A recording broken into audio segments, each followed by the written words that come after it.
guys, and welcome to the Untitled Show. Bob, Donnie, and after about 20 minutes of trying to figure out the situation with, I can't swing the camera around because we can't afford a camera person, but to our right are two huge windows and a glass door. And we record late in the afternoon, so the way the building's facing, the sun is coming down over that way, sun coming in this way, and I think you could actually kind of see it an issue in the first couple episodes where the sun would like come and go off of us. So what we had to do is take the equivalent to I don't know what. That's a weird type of blue, and I don't know what kind of fabric. It's almost like tissue. Yeah. It's like thin like tissue. It's very thin. It's like a Smurf. Like the sun's still coming through it, and it's still blinding to look at through the fabric. Yeah. But it's a weird color blue. Remember the old WWF mats that they had outside? That's the kind of blue. Yeah, the old ring, turnbuckle blue. Yeah. We posted a picture of the setup that we have going right now to our Facebook page, facebook.com/Facebook. It's been a long day, long week. Facebook.com/Untitled Show fans. Again, it's not the Untitled Show because they won't message me back. Anyway. We've been trying that for a long time. Been trying it for 3 years. Yeah. Because the situation happened where when we first started doing the show, MySpace was the big thing. MySpace, ruled the world. So we got myspace.com/The Untitled Show. We got The Untitled Show there. And about the time we went through one of our first disappearances, Facebook became the thing. And by the time we came back, somebody done took somebody should have copyrighted that. Then we could have sued. Well, we probably could, because we could prove that we've had it longer. Yeah. So, how are you? What have you been up to?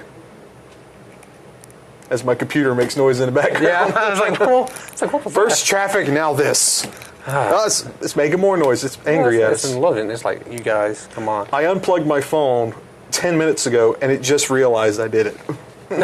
It's just been acting like mine. Mine's been acting retarded. It's like, well, I've been hitting everything's been working but the call button. You hit call 10 times, and it's just won't go. My dad had to sing complain about his phone. He just got a brand new one. Supposedly the one that's indestructible. With your dad? Not gonna happen. Put that to the test. I hope that fine print is very thorough. Very. Very. Does not include... But since the last show, I've been participating in a haunted house. I don't think we talked about it on the show. I remember, I think we talked about it off air. I'm finally using these looks for something off.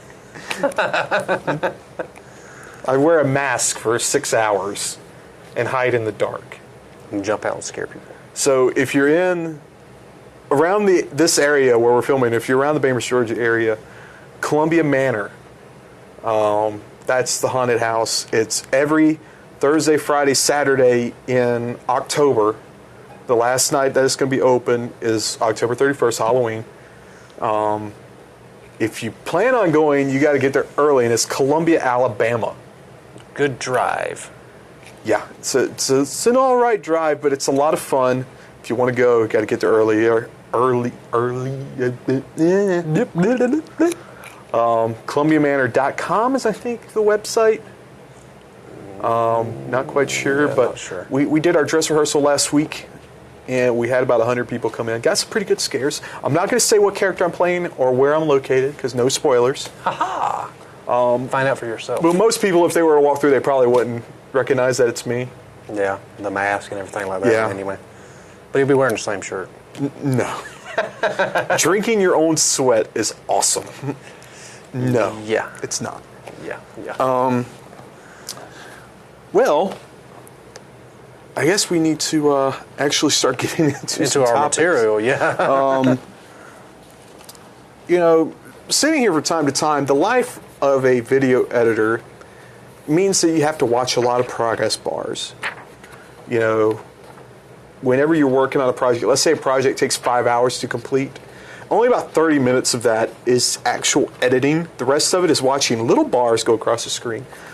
So you have a lot of free time on your hands to peruse the internet and find anything. Dumb stories like this one about a man who plans to eat Olive Garden every day for the next week. So? Well, Olive Garden sold these never-ending pasta passes. Uh-huh. Yeah. 1,000 limited edition. I think it was for $100. A guy by the name of Vino plans to go there every day while the promotion is going on. On September 25th, he had the misfortune of eating alone, so he renamed the dishes he ate for his blog as Despair, Solitaire, and Regret. And the article then states, ironically, all things that are felt pretty much any time you eat Olive Garden. And I bring that up because I was chatting with one of my friends on Facebook. Again, a lot of downtime. I've never eaten Olive Garden. I have one time. I think it's becoming a weekly segment of where has Bob never eaten? This week's show, Olive Garden. And the friend I was talking to thought I was mad because I've never eaten there. Like you're upset because you didn't eat there? No, like I'm loony, crazy. Oh, crazy in the head. Okay, that you haven't. For never eaten there. I've ate there one time. That's it. I don't get the draw. But hey, Olive Garden, if you want to pay. Yeah. Sponsor the show. I'll gladly eat there. Yeah. You know, every time. Take us out for the only Olive Garden around here is Tallahassee. Getting very local for if you watch on YouTube. Sorry about that. Yeah. But I think that's the only Olive Garden around here. I don't think Dothan has one. I don't think Albany has one. Dothan may, but I say usually when you go to Tallahassee, the one that in Tallahassee is so backed up you can't get in anyways. I mean, it's generally when I go to Tallahassee, I go to Whataburger. Really? Last time I ate Whataburger, it wasn't good to me. I'd never ate there in my life, and I went to Tallahassee, and I was like, grab me a Whataburger. I've actually been talking to them on Twitter. I sent them a comment going, I hate having to drive 2-hour round trip to eat there. Because I live in Colquitt, so it's a 1-hour trip to Tallahassee from where I am. Yeah. And a 1-hour trip back. So even though the speed limits have increased out of Thomasville, it's really no faster that way. You got to go through more towns that way. So I sent them a message going, what do we got to do? What do we got to do? And they were like, well, where would you like to see one? Bainbridge, Georgia. And they're like, and you can almost feel the attitude of, oh, well, we'll pass it along. yeah, like, okay. So I then replied with a message going, you guys should be a sponsor on my TV station. You could pay me in gift cards. And they went, sounds good. We'll pass it along to our team. They're just like, yeah. The first time I had Whataburger, I went to my first FSU game. It was FSU, Idaho, as the sun goes behind a cloud. Yes. Was that last year?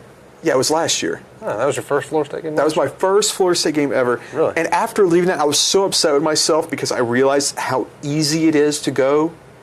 Yeah. Because we went the route of parking at the Civic Center and taking the bus. That's awesome, sir. $10 parking, $5 per person to ride the bus over. And they pick you up. And then they pick you up and bring you back. It's so good of a service. Frank Raneke from CBS in Tallahassee was sitting right behind me on the bus. I went, Frank, hey, what's up? Want a job? Yeah. It is an awesome service, though. And I was so upset at myself for not going. I'm trying to figure out what game I could go to last minute. It's a little bit more difficult because they were national championships, but I think there's a couple of games, a couple of throwaway games where the tickets might be cheap. I want to go see Idaho. Yeah. I'd like to go to another one this year. So, and then I got frustrated with myself again because then I went to a baseball game. I went to watch them play Notre Dame, and I got upset at myself again because of how easy it actually is to go to a baseball game. Yeah, you'd imagine how... You got parking right there at the ticket booth, at the gate. And if parking runs out, a half a block down across from the softball field, there's a parking garage. Yeah. Good to go. Free parking. And I'm like, why have I not been going down here? And it's the same thing with basketball. I go to the Civic Center all the time when there's stuff going on. I've never been to a basketball game. But, I mean... And it's so... Because you look at Tallahassee when you'd go and you'd actually drive around these places, you're going, man, it's got to be a nightmare getting in and out of here. But it's not. I mean, it really isn't. It's not that bad. So. Leave the Civic Center, you hit back on Tennessee, back in Monroe, you're gone. You're home. Yeah. Straight shot. I mean, it is easy. So. I grew up not being much of an FSU fan. I grew up being Alabama and Tulane. Tulane.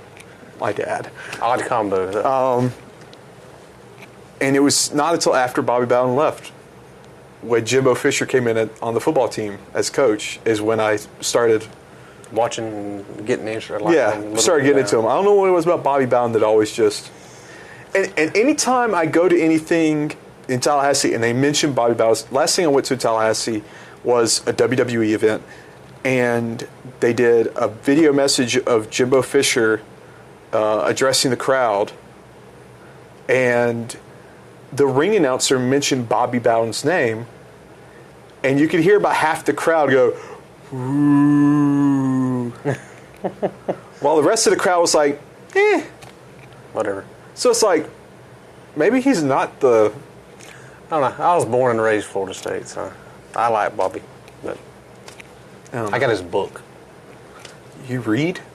I haven't read it, but it's got his autograph. It's got his autograph in it. That's the most I looked at. I was like, it's got his autograph. Wow, you heard it here first. Donnie has a book. Hasn't read it, but I have one. But he hasn't. When do you plan on reading it? I don't know. You know, in school, I never read anything. Yeah, like all the books in high school. Never read it. I was like, nah. Whatever. Who has time for that? Yeah. Who has time for that noise? Yeah. We gotta play video games. Yeah, we didn't have it.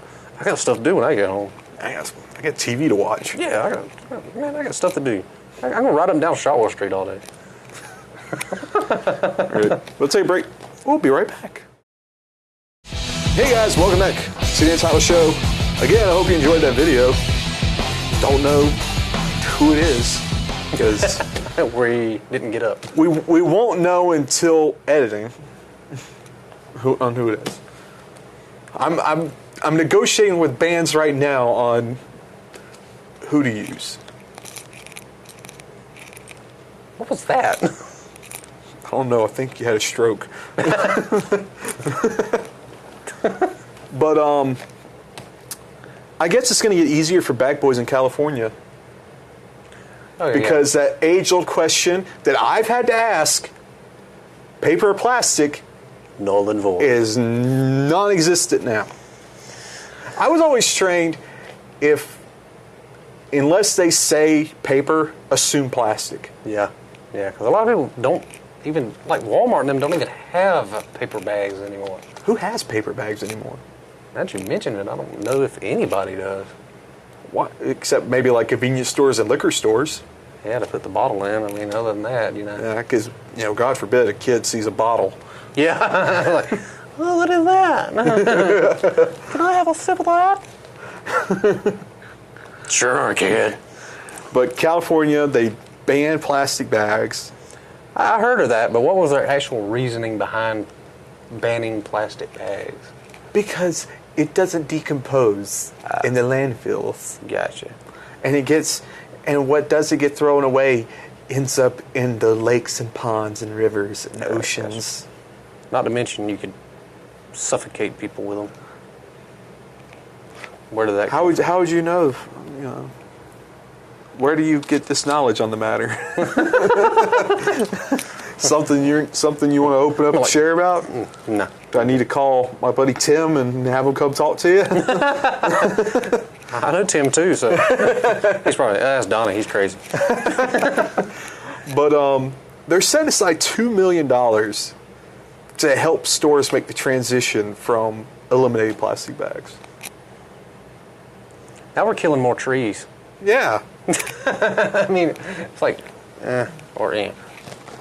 Well, see, now they're going to want the stores to really push selling those reusable bags. Yeah. That's thanks, California. Yeah. Thanks for all these emission laws, too. Yeah. I'm so glad I didn't stay a bag boy for very long.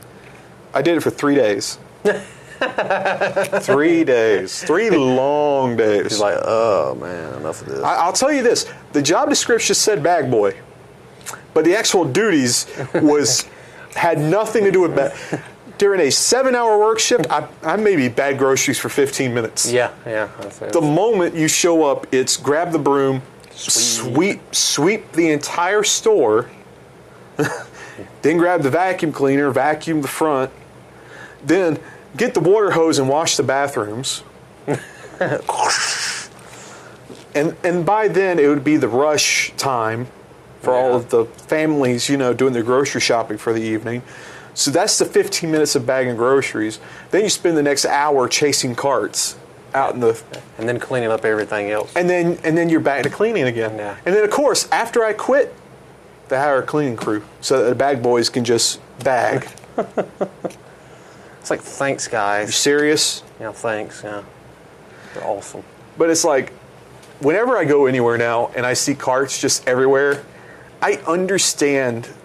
Walmart's the world's worst, though. It's like random carts everywhere. It's like, even if the place to put the carts is so far away, don't leave them just leaned up against a post.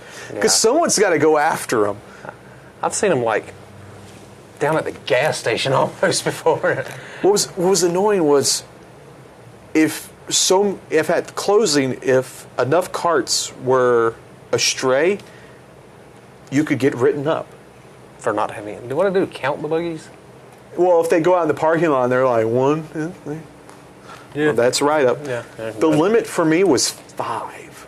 5 buggies. So if after I left, there were more than 5 carts out in the parking lot or just out and about, I'd get in trouble. And where we were, the parking lot was very sloped. So if the carts got past a certain point, they were just going to keep going. And on night 2, there were about 10 of them in this little spot. I went, and the way that the carts were, they didn't line up very good when you try to stack them. So I brought 3 of them back, and I was getting ready to walk up there and grab more of them to bring them back. I went, nah. Got in the car, left, and of course, day 3, what's the first thing? Hey, Robert, I'm just going to give you a warning this time. But next time, we're going to have to write you up. Well, you know what? See you later. So at about 2 hours left to go on my shift, I got the old order to grab the water hose and get the bathrooms for the 3rd time in my shift. No one had been in them since the first time I washed them. You walk in, it's like, looks the same way it did when I left. The second time, I just turned it on for a second and just aimed it at the drain. Yeah. It's like, It's like, yep, that's been long enough. Put it back.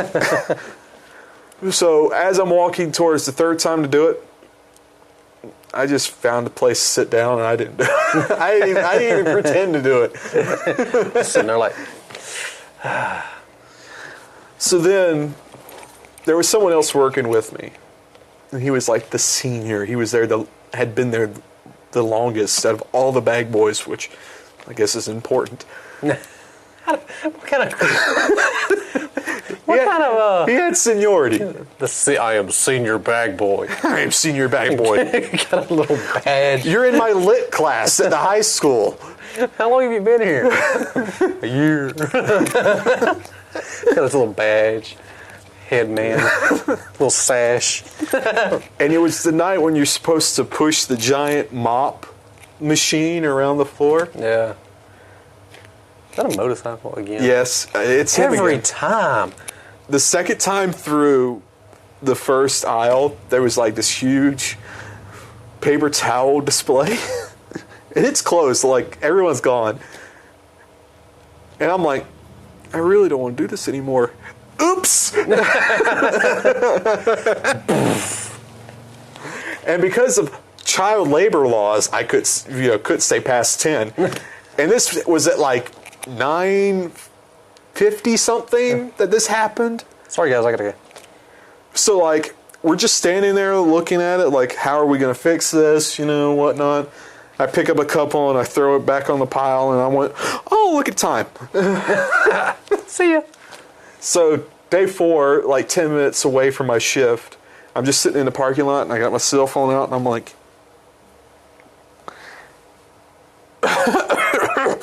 I can't make it. Oh, well, when do you think you? Well, I don't think I'm gonna make it anymore. What made it even more awkward when I finally went to go pick up my check, it was in an envelope that had my name badge and my first official polo work shirt that I was supposed to, I'm like, oh, that's sweet. They gave me a name tag. It's like, I can wear this home now. I handed them the shirt back. I didn't keep it. I gave them the shirt back. I'm like, you can give it to the next guy that's going to stay here for a week. Yeah, you didn't even make it a week. It's like, well, it was 3 days over a week. No, okay. I was extremely part-time. And now I know why. But I have, I have an understanding for what they put up with. I appreciate what they do. Good job, senior bag boys. There's no bag boys anymore, I don't think. There ain't a whole lot of them. All there are buggy wranglers. Yeah. That'll get them some chaps. Call them buggy wranglers. Oh. Go wrangle up them there buggies. I remember when this Walmart first opened, they actually gave them like a scooter they could ride. Yeah, that didn't last long. That didn't, no. Michael ended that. I met the shock on my face. Yeah. Oh, really? Yeah. Anyway, this is a perfect example, ladies and gentlemen, of us rambling through the entire show. Did we even get to half the stuff on the list? No, we got to 2 items. Be glad that this is just a 30-minute show and not the 1-hour show that we used to do. Yeah, because you'd be sitting going. You'd be going to sleep and then calling us 7 years later to tell us about it. Yeah. I'd be like, what were y'all doing? Just talking, people. Just talking. Just shooting the breeze. Shooting. Man, that light just all of a sudden just said, "Boof." I was like, do I have to tour, or is it getting dark in here? Okay, so we're going to end this show. I'm going to take it to the emergency room because I think he just had his second stroke of the show. Do you taste copper? What's copper taste like? Got a penny? That's a good question. You always watch these health shows, and they're like, I started having this copper taste in my mouth. Who knows what copper tastes like? Do you eat it? Is that something we should know? Is that something that we missed? Did we miss Copper Day in health class? Yeah, everybody. Where they pass around pennies and go like, here, suck on this so you know what it tastes like in case you have a problem. I had a stinging in my left rib cage. I've always learned as long as you have feeling in this arm, you're good. For the most part. See you next week.